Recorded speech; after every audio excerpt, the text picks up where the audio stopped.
Good morning to all of you. Welcome again in your chemistry class. Let's continue chapter number 10, chapter number 11, alcohol, phenol and ether.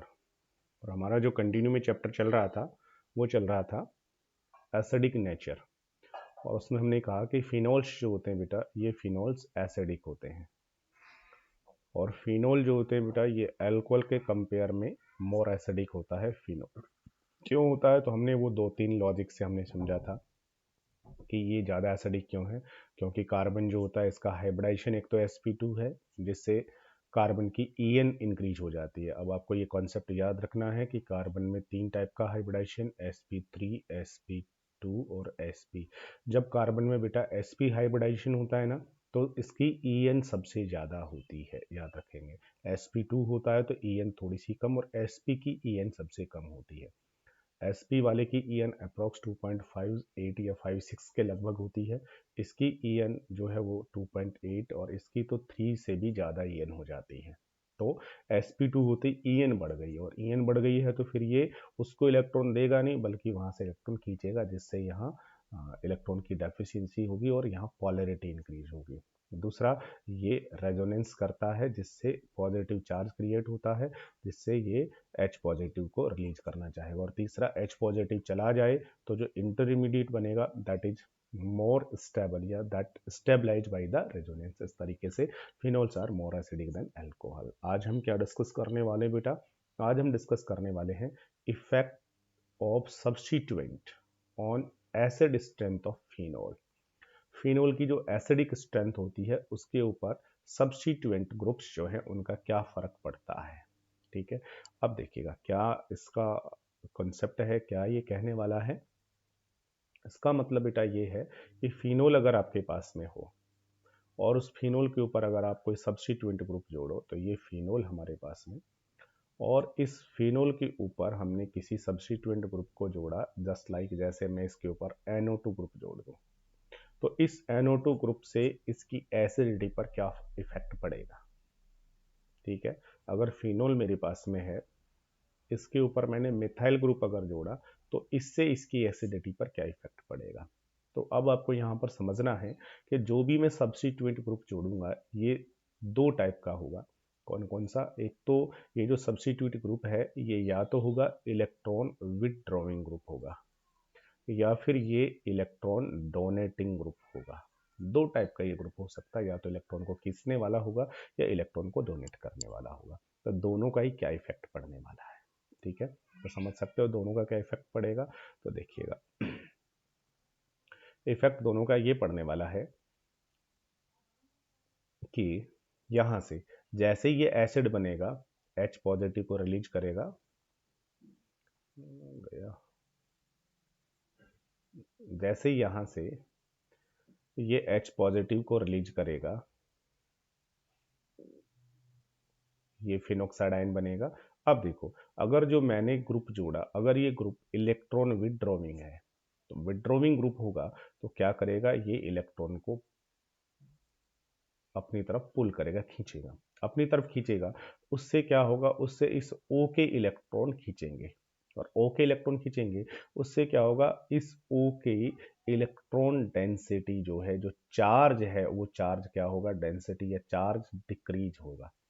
Charge decrease होने से इसकी stability increase होगी, याद रखो, और stability increase होगी तो acidity भी इंक्रीज होगी।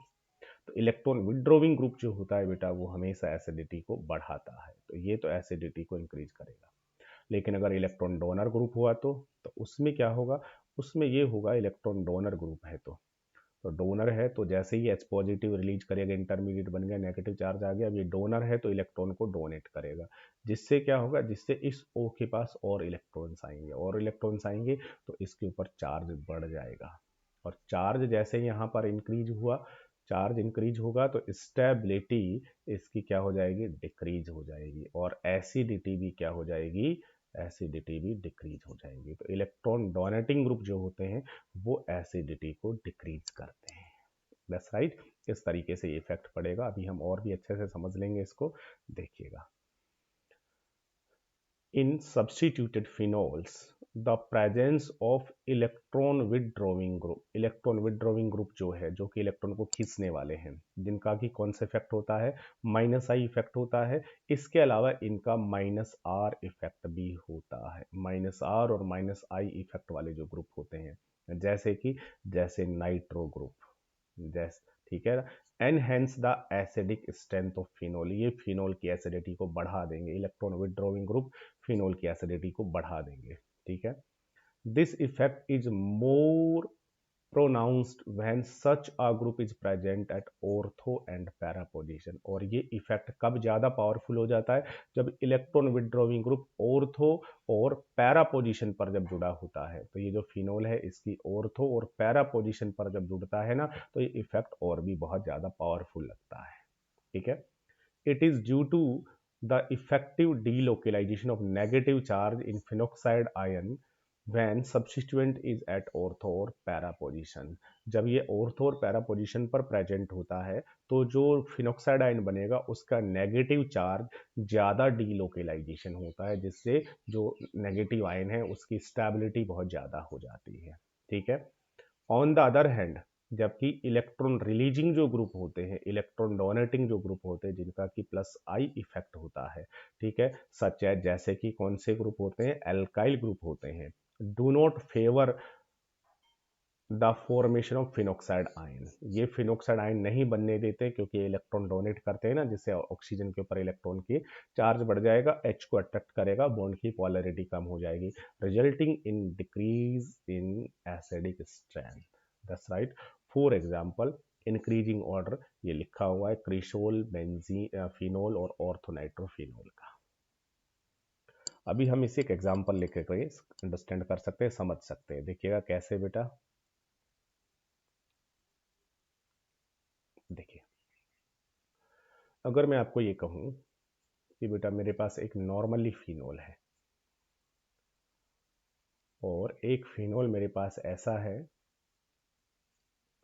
जिसमें मैंने उस फिनोल के पैरा पोजीशन पर नाइट्रो ग्रुप जोड़ दिया। अब आपको कहूं कि दोनों में से विच इज मोर एसिडिक, तो एसिडिटी को कंपेयर करना है, तो सबसे पहले क्या हटाओगे, H पॉजिटिव को रिमूव करोगे और इंटरमीडिएट बनाओगे, ठीक है। H पॉजिटिव यहाँ से रिमूव करो, H पॉजिटिव यहाँ से रिमूव करो, तो यहाँ से इंटरमीडिएट क्या बनने वाला है, ये फिनोक्साइड आयन बनेगा, और यहाँ से क्या इंटरमीडिएट बनने वाला है, ये वाला आयन बन जाएगा, NO2, ये लीजिए, ठीक है। अब आपको दो चीज चेक करनी पड़ेंगी, कौन कौन सी, एक तो आपको चार्ज चेक करना है पहले, तो और दूसरा आपको चेक करना है इसकी स्टेबिलिटी। तो चार्ज तो आप डायरेक्टली चेक कर लो, आपको लगेगा चार्ज इक्वल है, बट इक्वल नहीं रहेगा। क्यों नहीं रहेगा, क्योंकि यहाँ NO2 आ गया, और NO2 क्या होता है, इलेक्ट्रॉन विदड्रॉइंग ग्रुप होता है। क्यों, क्योंकि इसका माइनस आई इफेक्ट भी लगता है और माइनस आर भी लगता है। ये बॉन्ड के इलेक्ट्रॉन को भी क्या करता है, अपनी तरफ पुल करता है, और रिंग से इलेक्ट्रॉन भी लेता है रेजोनेंस के थ्रू, ठीक है बेटा। दोनों तरीके से इलेक्ट्रॉन लेगा, जिससे O का इलेक्ट्रॉन चला जाएगा, O पर चार्ज क्या हो जाएगा, कम हो जाएगा। जब चार्ज यहाँ लेस होने वाला है, जबकि चार्ज उसके कंपैरेटिव में यहाँ हाई रहेगा। चार्ज हाई रहेगा तो स्टेबिलिटी कम होगी, और इसकी स्टेबिलिटी क्या होगी, हाई होगी। और एसिडिटी अब बता दोगे, जो लेस स्टेबल है उसकी एसिडिटी भी क्या रहेगी, कम रहेगी, और मोर स्टेबल है तो एसिडिटी भी क्या रहेगी, मोर एसिडिक हो जाएगा। दूसरा, जैसे ही आप इसको कहाँ जोड़ना है, इलेक्ट्रॉन विदड्रॉइंग को ऑर्थो और पैरा पर जोड़ोगे, तो ये ज़्यादा इफेक्टिव रहता है। क्यों, क्योंकि ये इस नेगेटिव आयन को ज़्यादा डीलोकेलाइज करता है। कैसे, तो ये देखिए रेजोनेंस किस तरीके से होगा, आप समझ सकते हैं। ऐसा हमने फर्स्ट चैप्टर में भी डिस्कस किया हुआ है, ये लीजिएगा। ओ के ऊपर नेगेटिव चार्ज होने का मतलब है 3 लोन पेयर है नेगेटिव चार्ज, और पैरा पे नाइट्रो ग्रुप जुड़ा हुआ है। नाइट्रो ग्रुप कुछ इस तरीके से है, double bond O, single bond O अगर बनाओगे तो यहाँ नेगेटिव, यहाँ पॉजिटिव चार्ज लिखोगे, और कोऑर्डिनेट बॉन्ड बना के भी जोड़ सकते हैं इसको, ठीक है। चलिए, क्या होता है, तो यहाँ कंडीशन आ जाएगी रेजोनेंस वाली बेटा, ए डबल बॉन्ड बी, आगे सी पे लॉन पेयर है, तो ये क्या करेगा, इन इलेक्ट्रॉन को रिपेल करेगा, जिससे इलेक्ट्रॉन इस डायरेक्शन में शिफ्ट हो जाएंगे। इट बिकम नेगेटिव, यहाँ पॉजिटिव, ये पॉजिटिव नेगेटिव जुड़ के क्या बना देंगे, डबल बॉन्ड। तो क्या बनने वाला है, ये बॉन्ड एज इट इज, ये भी एज इट इज, दोनों इलेक्ट्रॉन इधर आ गए जिससे यहाँ आ गया नेगेटिव चार्ज, ठीक है, और यहाँ आ गया पॉजिटिव। अब इस ऑक्सीजन का नेगेटिव पॉजिटिव ने जुड़ के बना दिया डबल बॉन्ड और दो लोन पेयर इस पर रह जाएंगे, ठीक है। और आगे कौन जुड़ा हुआ है, नाइट्रो, ठीक है बेटा, ये लीजिए। अब फिर से वही कंडीशन आ गई रेजोनेंस वाली, क्या, ए डबल बॉन्ड बी, आगे सी, सी पे नेगेटिव चार्ज या लोन पेयर है तो फिर ये रिपेल करेगा, इलेक्ट्रॉन इस तरफ शिफ्ट होंगे जैसे ये नेगेटिव ये positive, that become negative that become positive, ठीक है। क्या बन जाएगा बेटा यहाँ से,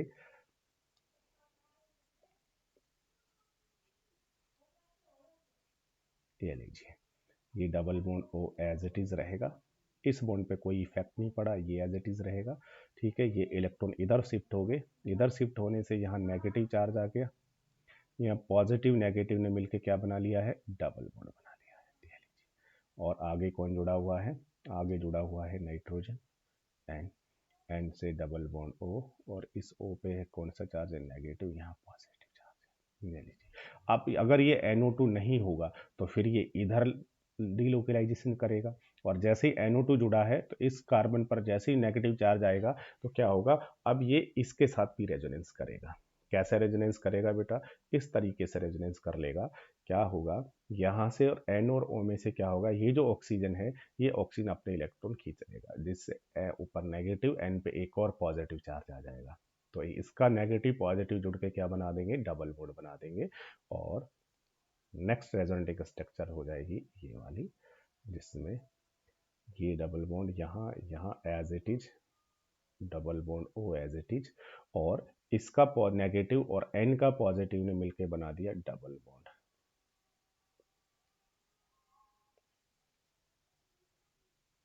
डबल बॉन्ड N, ठीक है। और ये O पे नेगेटिव, और इस N पे दो पॉजिटिव आ गए थे तो एक ने नेगेटिव से डबल बॉन्ड बनाया, अभी एक पॉजिटिव चार्ज इसके ऊपर रह जाएगा, और ये O पे नेगेटिव, इस तरीके से, दैट्स राइट। अब फिर क्या होगा, फिर इन दोनों ऑक्सीजन में से एक जो ऑक्सीजन है, चाहिए ये चाहिए वाला, ये इसके साथ डबल बॉन्ड बनाएगा, तो फिर ये इलेक्ट्रॉन, क्योंकि फिर से वही रेजोनेंस की कंडीशन आ गई, क्या कंडीशन आ गई, ए डबल बॉन्ड बी, आगे ये सी लो चाहिए सी लो, सी, सी पे देखो नेगेटिव चार्ज है तो फिर से रिपेल करेगा, तो इलेक्ट्रॉन फिर से उस तरफ शिफ्ट होंगे, वो नेगेटिव ये पॉजिटिव दोनों मिलकर डबल बॉन्ड बना देंगे फिर से। तो यहाँ पर देखेंगे आप एक एक्स्ट्रा रेजोनेटिक स्ट्रक्चर जो है वो बन जाएगा,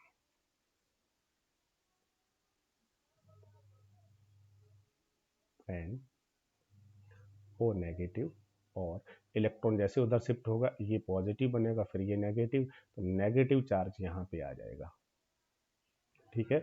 और इन दोनों ऑक्सीजन और नाइट्रोजन बनकर डबल बॉन्ड, ये लीजिए, दैट्स राइट। अब फिर से रेजोनेंस होगा इन दोनों के बीच में, ए डबल बॉन्ड बी आगे सी लॉन पेयर, तो ये इलेक्ट्रॉन इधर शिफ्ट होगा, it become negative positive, positive negative जुड़ के क्या बना देंगे, डबल बॉन्ड, इस तरीके से, ले लीजिए, डबल बॉन्ड ओ, ये बॉन्ड, इलेक्ट्रॉन उधर शिफ्ट हुआ तो ये नेगेटिव, पॉजिटिव नेगेटिव में डबल बॉन्ड यहाँ, और NO2 एज इट इज जुड़ा ही रहेगा आपका,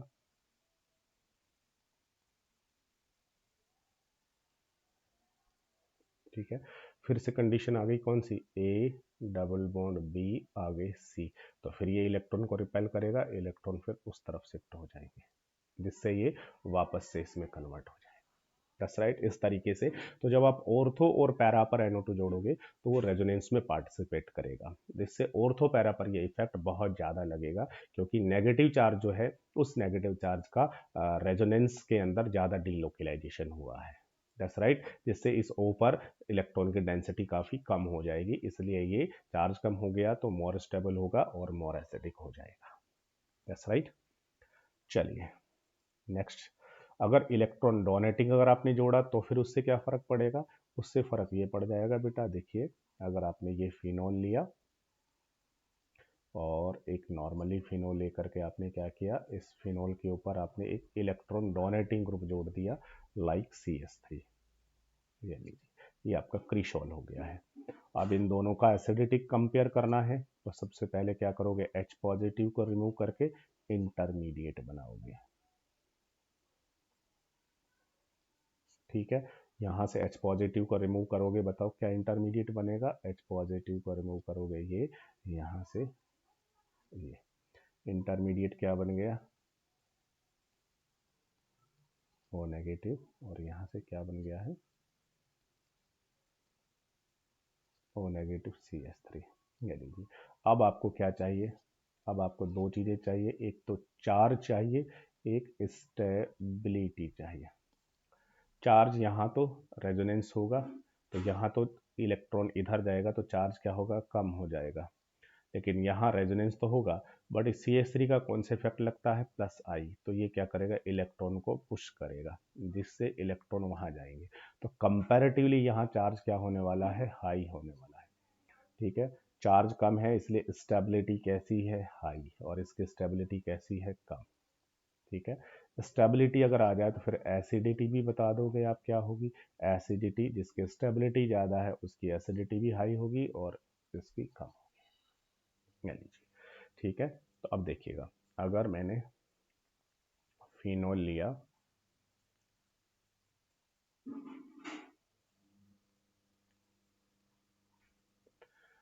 फिनोल लेकर के एक पर मैं NO2 जोड़ दूं, एक पे कुछ भी नहीं जोड़ूं, एक पे CH3 जोड़ दूं, बताइएगा किसकी एसिडिटी ज़्यादा होगी। तो इन दोनों को कंपेयर करोगे तो याद रखना है, NO2 जो होता है ये इलेक्ट्रॉन विथड्रॉइंग ग्रुप होता है। ठीक है ना, इलेक्ट्रॉन को खींचने वाला होता है, पुल करने वाला होता है। ठीक है बेटा, तो इन दोनों में इसकी एसिडिटी ज़्यादा होगी, और इन दोनों में तो ये कैसा है, ये डोनर होता है, ये इलेक्ट्रॉन डोनेटिंग ग्रुप या इलेक्ट्रॉन रिलीजिंग ग्रुप होता है, तो इन दोनों में इसकी एसिडिटी ज़्यादा होगी। इस तरीके से हम इनको एसिडिटी को कंपेयर कर सकते हैं। चलिए, एसिडिटी का कंपैरिजन हो गया, इफेक्ट ऑफ सब्स्टिट्यूएंट ग्रुप्स हो गए हैं। ठीक है, चलो अब क्या है, आप देखिएगा, अब बहुत इंटरेस्टिंग चीज होने वाली है, वो ध्यान देना है आपको। ठीक है, ऐसा आपने पढ़ा हुआ है, कहाँ पढ़ा हुआ है वो देखिएगा। ऐसा आपने पढ़ा हुआ है कि मान लीजिए आपके पास में कोई वीक एसिड हो, और इस वीक एसिड को जब आप वाटर में डालते हैं, ठीक है, तो वाटर तो एम्फोटेरिक होता है, ये वीक एसिड क्या करता है, अपना H पॉजिटिव रिलीज कर देता है और वाटर उसको गेन कर लेता है, जिससे क्या बन जाएगा, A नेगेटिव और H3O पॉजिटिव। ठीक है, वीक एसिड है तो बहुत इजीली क्या होता है, यहाँ पर इक्विलिब्रियम अटेन हो जाता है। इक्विलिब्रियम जैसे अटेन होगा, इक्विलिब्रियम कांस्टेंट हम कैलकुलेट कर लेंगे, के बराबर क्या होगा, A नेगेटिव आयन की कंसंट्रेशन और H3 पॉजिटिव आयन की कंसंट्रेशन डिवाइडेड बाई HA की कंसंट्रेशन और वाटर की कंसंट्रेशन। अब अगर सपोज कर लिया जाए कि ये वाटर जो है ये एक्सिस में हो, एक्सिस में हो, तो इसकी जो कंसंट्रेशन है ये कांस्टेंट रहेगी। जब ये कांस्टेंट रहेगी तो के भी तो कांस्टेंट है, तो इसको उसके पास ही ले जाएंगे, तो KH2O is equal to A negative की कंसंट्रेशन H3 पॉजिटिव की कंसंट्रेशन अपॉन HA की कंसंट्रेशन। के आपका कांस्टेंट है वाटर की कंसंट्रेशन, क्योंकि एक्सिस में इसलिए कांस्टेंट रहेगी, तो इसको हम कह देते हैं के ए नेगेटिव की कंसंट्रेशन H3O पॉजिटिव की कंसंट्रेशन अपॉन HA की कंसंट्रेशन। के जो यहाँ से हमने लिखा है इसको हम कहते हैं acid dissociation constant, that is acid dissociation constant. ये एसिड का डिसोसिएशन कांस्टेंट होता है। अब देखिए, अगर ये एसिड स्ट्रोंग होगा, समझेंगे, एसिड स्ट्रोंग है तो बहुत इजीली डिकम्पोज होगा या डिसोसिएट होगा, जिससे क्या ज़्यादा बनने वाले हैं, ए नेगेटिव भी ज़्यादा बनेगा, ये भी ज़्यादा बनेगा, तो इसका मतलब ये दोनों ज़्यादा होंगे, ये दोनों ज़्यादा होंगे तो ये कम रहेगा, तो के ज़्यादा होगा। ठीक है, तो समझेंगे क्या हमने कहा है कि अगर एसिड स्ट्रोंग है, स्ट्रोंग एसिड है, तो के ए हायर होगा,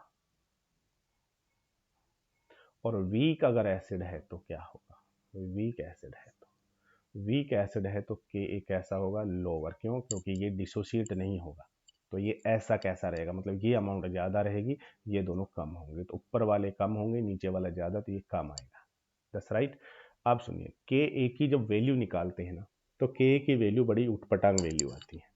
ऐसे वैल्यू आ जाएगी, के की वैल्यू निकालेंगे तो ऐसे 2.0 इंटू 10⁻⁻7, इस तरीके से बहुत छोटी वैल्यू आ रही है के की। तो क्या करते हैं साइंटिस्ट, कहते हैं कि के जो है वो ज़्यादा इंपॉर्टेंट नहीं है, इसलिए क्या करते हैं हम, इसलिए साइंटिस्टों ने कहा, इसलिए एक काम कर लीजिएगा, उसने कहा कि जो के है ना, इस के ए का जो के ए आपने निकाला है, ये ज़्यादा काम की चीज़ नहीं है, इसलिए जो के ए है इसका आप नेगेटिव लॉग ले लीजिए। जो के है, इस के का क्या करिएगा आप, नेगेटिव लॉग ले लीजिए।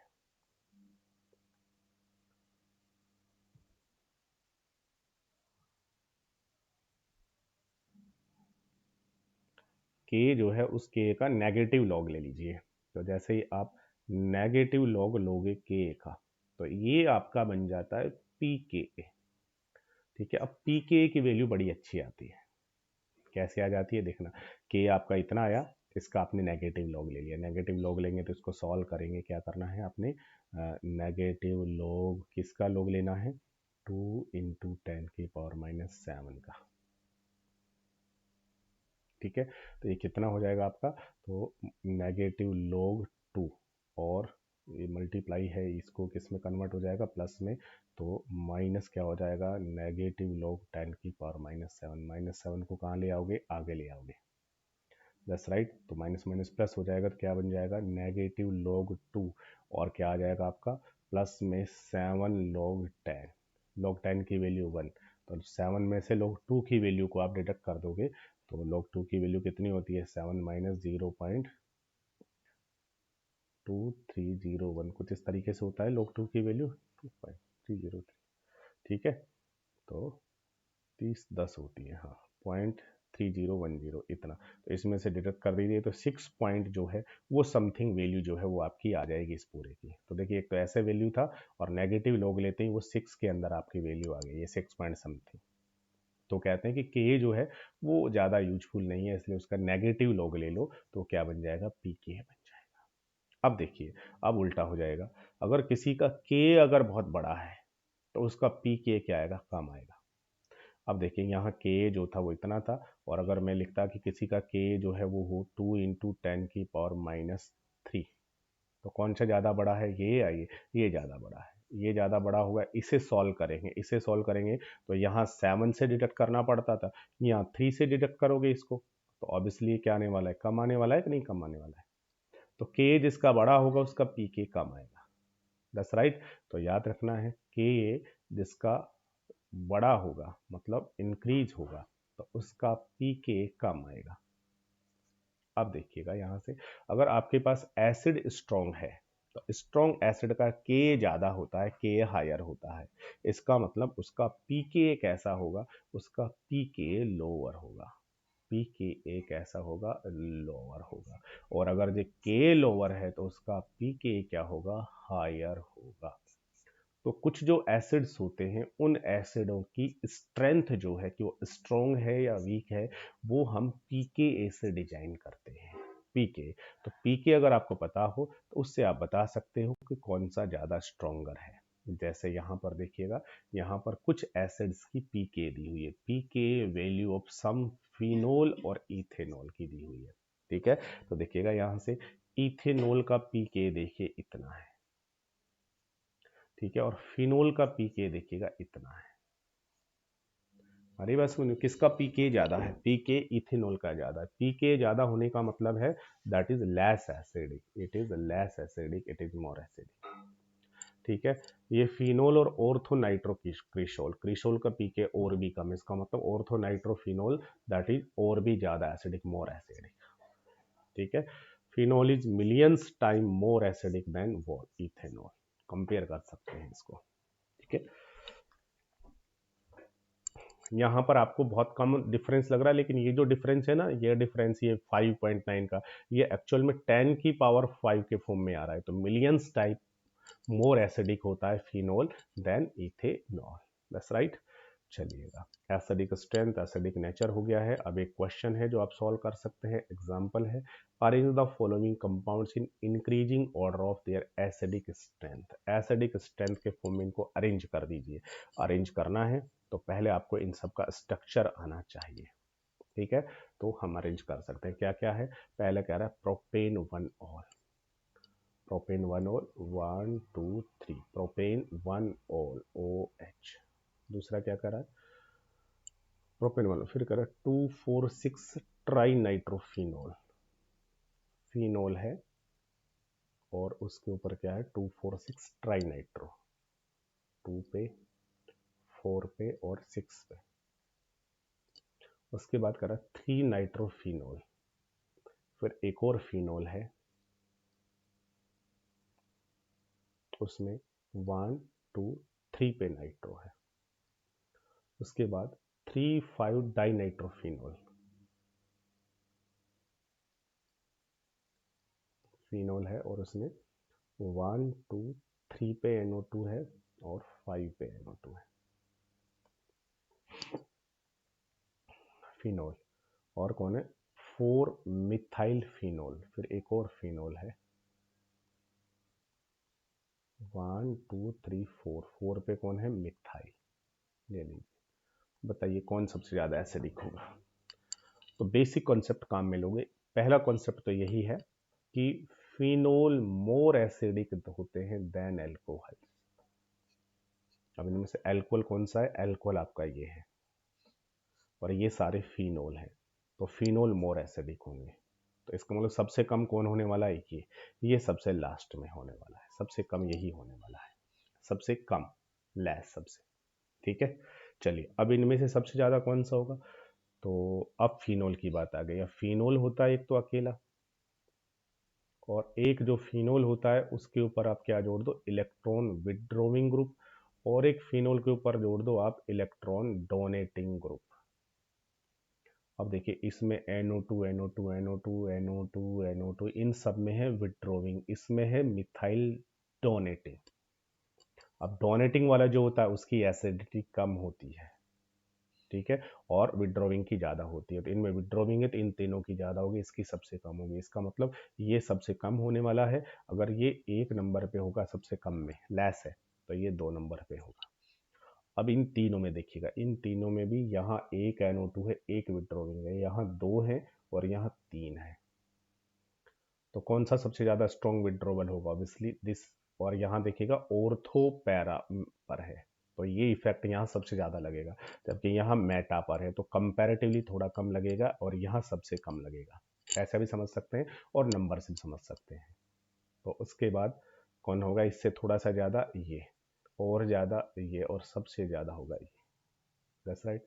इंक्रीजिंग ऑर्डर पूछ रहा है, इंक्रीजिंग में क्या करना पड़ता है आपको, इंक्रीजिंग में ऐसे लिखना पड़ता है, ठीक है। और इस तरीके के साइंस आते हैं इंक्रीजिंग ऑर्डर में। ये सबसे पहले वो लिखना है जो सबसे कम है। सबसे कम कौन सा, ये प्रोपेन वाला, देखिएगा। फिर कौन सा है, फिर था ये वाला मिथाइल वाला, फिर कौन सा था 3 नंबर पे, ये 1 2 3 नाइट्रो वाला। अच्छा एक फिनोल भी था क्या, ओ सॉरी, एक फिनोल भी है क्या इसमें, हाँ नाइट्रो, एक फिनोल रह गया, फिनोल रह गया, तो फिनोल भी लिख सकते हैं। फिनोल कहाँ पर आ जाएगा, बोलेगा फिनोल, फिनोल कहाँ पे आ गया, सबसे कम हो गया। अब इन सब में ये फिनोल है, फिनोल में भी आपको पता है इलेक्ट्रॉन डोनेटिंग वाला कम होता है जबकि फिनोल ज़्यादा होता है, तो ये 2 पे, ये 3 पे आएगा, ठीक है। और उसके बाद ये 4 पे, ये 5 पे, ये 6 पे, इस तरीके से अरेंज कर लेंगे, ठीक। और भी क्वेश्चन ऐसे होंगे आपकी एनसीईआरटी बुक में, तो आप उनको सॉल्व करेंगे। तो हम पढ़ रहे थे केमिकल रिएक्शंस, किसकी केमिकल रिएक्शंस, एल्कोहल और फिनोल की। और उसमें भी पहली रिएक्शन हम पढ़ रहे थे ड्यू टू H, और H में भी पहला हमारा चल रहा था एसिडिक नेचर। एसिडिक नेचर के बाद सेकंड रिएक्शन है, सेकंड जो रिएक्शन है वो होता है एस्ट्रीफिकेशन। एल्कोहल फिनोल की second reaction that is esterification, ठीक है। एस्ट्रीफिकेशन का मतलब होता है एस्टर का फॉर्मेशन करना। अब एस्टर क्या होता है बेटा, एस्टर आपको याद होना चाहिए, एस्टर का फंक्शनल ग्रुप होता है ये, दैट इज एस्टर।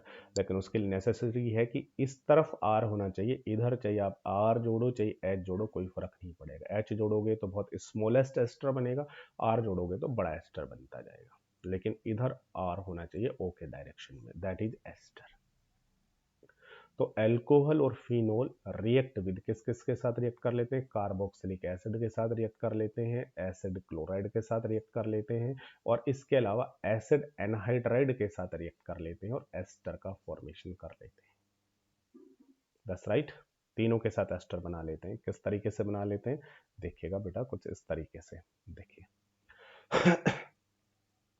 अगर आपके पास ये अल्कोहल है ROH, या मैं इसको अपोजिट लिखूं, ऐसे ना लिख करके ऐसे लिखो तो आपको ज़्यादा अच्छा लगेगा। अगर मैं कहूं कि आपके पास कार्बोक्सिलिक एसिड है, दैट इज कार्बोक्सिलिक एसिड। अगर आपके पास एसिड हैलाइड है या फिर आपके पास में है एसिड एनहाइड्राइड, एनहाइड्राइड होता है ये। अब रिएक्शन करा देते हैं आप इसकी अल्कोहल के साथ में, ROH। तो अल्कोहल क्या काम करता है? अल्कोहल यहाँ से ये अपना जो H है ये डोनेट कर देता है, और इनमें क्या होता है बेटा, कार्बोक्सिलिक एसिड है तो यहाँ से, एसिड हैलाइड है तो यहाँ से, एनहाइड्राइड है तो यहाँ से, ये बॉन्ड ब्रेक हो जाता है। और जब ये बॉन्ड ब्रेक होता है तो कौन क्या बनेगा देखिएगा, C और O में से O negative C positive, C और Cl में से Cl नेगेटिव ये पॉजिटिव, ये नेगेटिव ये पॉजिटिव, और H पॉजिटिव जुड़ जाएगा इनके साथ, और यहाँ से जो O नेगेटिव बना वो जाके जुड़ेगा C के साथ में, क्या बन जाएगा वहाँ का देखिएगा, वहाँ का आपके पास में है RC डबल बॉन्ड O, और यहाँ से कौन आकर के जुड़ जाएगा ये OR, क्या बन गया है? एस्टर बन गया है। और साइड प्रोडक्ट क्या बनेगा? अगर कार्बोक्सिलिक एसिड आपने लिया हुआ है तो HOH जुड़ करके वाटर बनाएंगे, ठीक है। अगर आपने एसिड क्लोराइड लिया हुआ है, ये हैलाइड लिया हुआ है, तो HCl जुड़ के HCl बनाएंगे, और अगर आपने एनहाइड्राइड लिया हुआ है तो H यहाँ जुड़ेगा, जिससे क्या बनेगा RCOOH, एक कार्बोक्सिलिक एसिड बन जाएगा इस तरीके से। This reaction is known as esterification. अब एस्टर में आपको याद रखना है, एस्टर जो होते हैं बेटा इनके अंदर फ्रूट लाइक स्मेल आती है, इसलिए ये जो रिएक्शंस होती हैं ये रिएक्शन हम एस्ट्रीफिकेशन के रिएक्शन को प्रैक्टिकल में भी कार्बोक्सिलिक एसिड और अल्कोहल के टेस्ट में यूज लेते हैं, इनका टेस्ट करके बताते हैं। ठीक है ना, फ्रूट लाइक स्मेल आती है, अच्छी स्मेल इसमें आती है। और बेटा हर रिएक्शन की एक कहानी है, और वो कहानी सुनिएगा, देखिएगा। जब आप अल्कोहल या फिनोल के साथ में कार्बोक्सिलिक एसिड का रिएक्शन कराओगे तो ये रिएक्शन एक्चुअल में एसिड कैटलिस्ट की प्रेजेंस में कंप्लीट होती है। ये एसिड दो काम करता है, ये कैटलिस्ट की तरह भी काम करता है, और साथ में इस रिएक्शन में देखो बाई प्रोडक्ट क्या बन रहा है, वाटर। तो ये रिएक्शन रिवर्सिबल होती है, तो जो एसिड होता है वो इस वाटर को एब्जॉर्ब कर लेता है, जिससे रिएक्शन फॉरवर्ड डायरेक्शन में होती है। The reaction with carboxylic acid, ठीक है, and acid anhydride, acid anhydride से कराओगे तो भी देखिएगा क्या बन रहा है, ये एसिड बन रहा है, is carried out in the presence of a small amount of concentrated sulphuric acid. That's right. The reaction is reversible, therefore water is removed as soon as it is formed, ताकि reaction reversible ना हो। That's right. But जब आप acid chloride के साथ reaction करा रहे हो, RCOCl के साथ रिएक्शन करा रहे हो, तो ये हम करा रहे हैं प्रीडीन की प्रेजेंस में। प्रीडीन की प्रेजेंस में क्यों करा रहे हैं? क्योंकि इस रिएक्शन में देखिएगा बाई प्रोडक्ट क्या बना है, HCl, और प्रीडीन जो होता है बेटा ये एक बेसिक कंपाउंड होता है, HCl एक एसिड होता है। अगर नहीं रिमूव करोगे इस HCl को तो ये वापस रिएक्ट करके फिर से रिएक्शन को रिवर्सिबल कर देगा। तो प्रीडीन जो होता है ये इस HCl को एब्जॉर्ब कर लेता है। प्रीडीन कहीं एक बार और भी काम आया है, लास्ट चैप्टर के अंदर जो डार्जन रिएक्शन होती थी वहां पर भी साइड प्रोडक्ट HCl और SO2 बनते थे, उनको एब्जॉर्ब करने के लिए भी प्रीडीन काम आता था। The reaction with acid chloride is carried out in the presence of a base, pyridine. So, as to neutralize HCl, which is formed during the reaction, it shift the equilibrium to the right hand side में, ताकि reaction forward direction में रहती रहे। HCl यहाँ से neutralise होता रहेगा, absorb होता रहेगा, रिएक्शन फॉरवर्ड डायरेक्शन में जाती रहेगी। That's right. अगर आपको यहाँ से कम समझ में आ रहा है तो नीचे जो मैंने लिखा था आप वहाँ से भी समझ सकते हैं। देखिएगा, जब आप रिएक्शन कार्बोक्सिलिक एसिड के साथ कराओगे, RCOH के साथ एल्कोहल की रिएक्शन कराओगे या फिनोल की, तो वाटर बाहर जाएगा, साइड प्रोडक्ट वाटर, वाटर को हटाना है तो अपन डालेंगे H2SO4, दैट्स राइट। और RCOCl के साथ रिएक्शन करा रहे हो तो साइड प्रोडक्ट क्या बना है, HCl को रिमूव करना है तो डालेंगे प्रीडीन। और अगर आप एसिटिक एनहाइड्राइड से रिएक्शन करा रहे हो तो एक और कार्बोक्सिलिक एसिड बना है, तो भी हम ये रिएक्शन एसिड कैटलिस्ट के प्रेजेंस में ही कंप्लीट कराते हैं, H2SO4 की प्रेजेंस में रिएक्शन को कंप्लीट कराते हैं, दैट इज एस्ट्रीफिकेशन। अब बेटा फिनोल पर यही रिएक्शन थोड़े अलग तरीके से, जिसको कि हम कहते हैं एसिटाइलेशन। एसिटाइलेशन क्या होती है? एसिटाइलेशन होती है कि जब भी हम रिंग के ऊपर, ये जो रिंग है इसके ऊपर एसिटाइल ग्रुप क्या होता है, COCS3, इस ग्रुप की एंट्री करें, दैट इज एसिटाइलेशन। ठीक है, तो the introduction of acetyl group, CH3CO जो ग्रुप होता है इसकी ग्रुप, ठीक है ना, इन एल्कोहल और phenol is known as acetylation. Esterification होती है, और एस्ट्रिफिकेशन में भी स्पेशली अगर एसिटाइल ग्रुप की एंट्री करा रहे हो तो ये एसिटाइलेशन होता है। Acetylation of salicylic acid produce aspirin. अगर आपके पास सैलिसिलिक एसिड है तो सैलिसिलिक एसिड का फॉर्मूला देख लीजिएगा बेटा, ये आपको याद भी रखना है। ये बेंजीन, इस बेंजीन के ऊपर आपने OH जोड़ा तो फिनोल, इसी की ऑर्थो पोजीशन पर अगर आप COH जोड़ दो तो ये कहलाता है सैलिसिलिक एसिड। अब ये जो सैलिसिलिक एसिड है इसका आपको एस्ट्रिफिकेशन कराना है, एस्ट्रिफिकेशन में भी आपको एसिटाइलेशन कराना है, दैट्स राइट। एसिटाइलेशन कराना है, किसके द्वारा कराते हैं, एसिटिक एनहाइड्राइड के द्वारा करा देते हैं। अब एसिटिक एनहाइड्राइड के द्वारा एसिटाइलेशन एसिड के प्रेजेंस में कराते हैं, तो जो एसिटाइल ग्रुप होता है वो यहाँ करके जुड़ जाता है इस पर OH के साथ में, और जिससे क्या बनता है, एसिटाइल सैलिसिलिक एसिड बनता है, जिसको हम एस्प्रीन कहते हैं, दैट्स राइट। और ये जो एस्प्रीन होता है बेटा, ये use to pain relief, analgesic होता है जो कि बॉडी से पेन को दूर करने के काम आता है, और साथ साथ में इसको अगर ले लिया जाए तो हमें फीवर भी कम हो जाता है, इसलिए एंटीपायरेटिक की तरह भी काम आता है। रिएक्शन कैसे हुई होगी आप यहाँ थोड़ा सा समझ सकते हैं। ये आपके पास में क्या है, कार्बोक्सिलिक एसिड COH, और ये फिनोल OH मिल गया।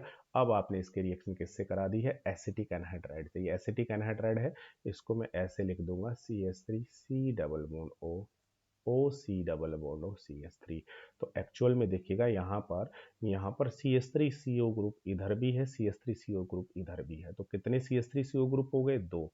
तो CH3CO ऐसे दो ग्रुप हो गए हैं, और कहाँ पर बॉन्डेड है, एक ऑक्सीजन पर, ये लिखा हुआ है यहाँ पर, that is acetic anhydride, it is acetic anhydride. ठीक है, एसिड कैटेलिस्ट के प्रेजेंस में रिएक्शन हो जाएगी, इसका एसिटाइलेशन हो जाएगा, और एसिटाइलेशन होगा तो क्या होगा, यहाँ से देखिएगा, यहाँ से फिनोल अपना क्या दे देगा, H पॉजिटिव, ले लीजिए, और इस O के बगल से कहीं से भी बॉन्ड की क्या हो जाएगी, ब्रेकिंग, चाहिए यहाँ से, चाहिए यहाँ से, ये नेगेटिव, ये पॉजिटिव। ठीक है, यहाँ से ये कहाँ चला जाएगा, ये जो है ये यहाँ से निकल के चला जाएगा बाहर, CH3COOH, दैट्स राइट। और ये जो पॉजिटिव बना ये आके जुड़ जाएगा इस नेगेटिव वाले ऊपर, क्या बन जाएगा, बन ये जाएगा बेंजीन COHO, और O पे कौन आके जुड़ गया, ये COCS3, एसिटाइल ग्रुप आकर के जुड़ गया। तो एस्ट्रिफिकेशन तो है बट एसिटाइल जुड़ा, इसलिए इसको हमने कहा है एसिटाइलेशन, दैट्स राइट। और ये बन गया है एसिटाइल सैलिसिलिक एसिड, इसी को ही हम कहते हैं एस्प्रीन, और साइड प्रोडक्ट क्या बन जाएगा, CH3COO और वो H, CH3COOH, एसिटिक एसिड। ठीक है, इस तरीके से एल्कोहल और फिनोल की वो केमिकल रिएक्शंस हो गई हैं बेटा, जिनमें इनका कौन पार्टिसिपेट करता था, H वाला पोर्शन पार्टिसिपेट करता था, दैट्स राइट। अब नेक्स्ट जो क्लास होगी उसमें फिनोल की और अल्कोहल की नेक्स्ट प्रॉपर्टी पढ़ेंगे जिसमें OH पार्टिसिपेट करेगा। Okay, thank you to all of you.